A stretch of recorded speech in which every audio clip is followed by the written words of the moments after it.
Imaginez un instant, un avocat, un expert qui passe près de la moitié de sa semaine, non pas à plaider, mais à trier des courriels. C'est un problème d'efficacité absolument majeur dans le monde juridique. Et dans cette analyse, on va voir comment l'intelligence artificielle est en train d'apporter une solution vraiment concrète. Alors, tout part d'un constat qui est un véritable paradoxe. Pour un avocat, c'est essentiel d'être visible, d'être accessible pour trouver des clients. Logique. Sauf que c'est précisément cette visibilité qui finit par créer un énorme défi au quotidien. Et ça nous amène à cette question qui est directe et qui fait un peu mal. Comment est-ce possible qu'une personne dont chaque minute est si précieuse se retrouve à passer autant de temps sur des tâches qui, franchement, n'ont rien à voir avec son expertise? C'est ce déséquilibre qu'on va creuser ensemble.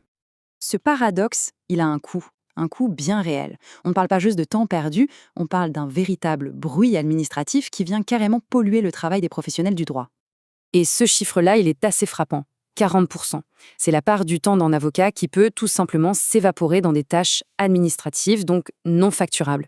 C'est un déséquilibre énorme entre le temps qui rapporte et qui aide les clients et tout le reste. Pour que ce soit encore plus parlant, c'est un peu comme si un avocat travaillait gratuitement 2 jours sur 5, chaque semaine. Quand on le formule comme ça, on saisit tout de suite mieux l'ampleur de l'impact, que ce soit financier ou même personnel. Alors c'est quoi concrètement ce bruit qui représente 40% du temps? Eh bien, c'est ce flot incessant de courriels et d'appels qu'il faut trier à la main. Le problème, c'est que la plupart de ces demandes ne sont pas qualifiées. Elles arrivent bien trop tôt dans le processus ou, pire encore, elles sont complètement à côté du domaine d'expertise de l'avocat. Et cet impact, on peut le chiffrer. On parle d'une perte qui peut aller jusqu'à 11 heures par avocat par semaine. 11 heures 11 heures qui pourraient être investies là où ça compte vraiment. Le conseil, la stratégie, la défense des clients. Bon, face à ce problème d'efficacité, il y a une force de changement qui s'installe, la technologie.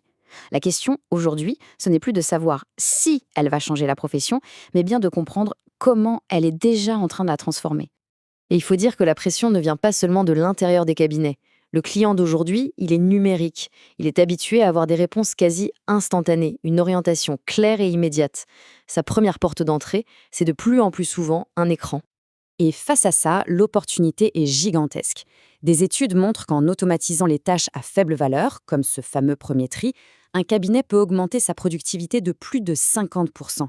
C'est un gain d'efficacité qui est juste colossal. Le message est donc assez clair. Adopter ce genre d'outil, ce n'est plus une simple option, un nice to have. Non, c'est devenu une nécessité stratégique pour tout cabinet qui veut rester dans la course et répondre aux attentes du marché. C'est exactement ici qu'une solution comme Juricia entre en scène. Elle se propose d'apporter une réponse très ciblée à ce problème de bruit et d'inefficacité. Voyons un peu comment ça fonctionne. Alors, Juricia, qu'est-ce que c'est au fond? C'est une plateforme qui va utiliser l'IA pour agir comme un immense filtre intelligent. Son but est simple, faire en sorte que seules les demandes qui sont vraiment pertinentes et bien qualifiées atterrissent sur le bureau de l'avocat. Le processus est assez simple. Il se fait en 3 étapes clés. D'abord, l'analyse sémantique. L'IA va décoder ce que le client veut vraiment, au-delà des mots qu'il utilise. Ensuite, l'évaluation de la maturité. Est-ce que c'est une demande urgente, sérieuse, prête à être traitée? Et enfin, le routage ciblé. Le dossier est envoyé à la bonne personne, celle qui a la bonne spécialité et qui est au bon endroit. C'est bien beau la technologie, mais quel est l'impact réel de ce filtre dans le quotidien d'un cabinet? Parlons maintenant des résultats, du concret. La transformation est assez limpide. On passe d'une surcharge administrative à du temps retrouvé, d'un filtrage manuel qui n'en finit plus à des prospects qui arrivent déjà qualifiés. Et la conséquence directe de tout ça, c'est un taux de conversion des dossiers qui est bien plus élevé. Et ce qui est intéressant, c'est que l'outil est très flexible. Pour l'avocat qui travaille en solo, c'est comme avoir un adjoint virtuel qui travaille 24 heures sur 24, 7 jours sur 7. Pour un petit cabinet, c'est un super outil d'optimisation qui livre des dossiers pré-mâchés. Et pour l'expert très spécialisé, c'est un filtre d'une précision chirurgicale qui garantit de ne recevoir que la crème de la crème des cas. Bien sûr, dès qu'on parle d'intelligence artificielle dans un domaine comme le droit, ça soulève tout de suite des questions éthiques importantes. C'est donc crucial de regarder dans quel cadre ce genre de technologie est utilisé. Le principe de base, il est simple et il est non négociable. L'IA assiste, mais c'est l'avocat qui décide.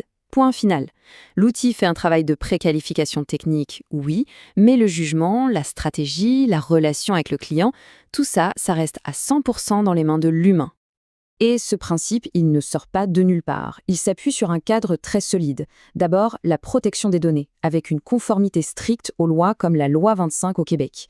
Ensuite, la centralité du jugement. La décision de l'avocat est toujours finale. Et enfin, une transparence totale sur le fonctionnement de l'outil. On termine donc avec une question, une piste de réflexion. Si on laisse l'IA s'occuper de plus en plus de ces tâches de tri et de qualification, est-ce que ça ne libère pas justement les professionnels pour qu'ils puissent enfin se concentrer à 100% sur ce que seul un être humain avec son expertise et son empathie peut réellement accomplir? C'est peut-être là que se trouve la vraie révolution, bien au-delà du simple gain de temps.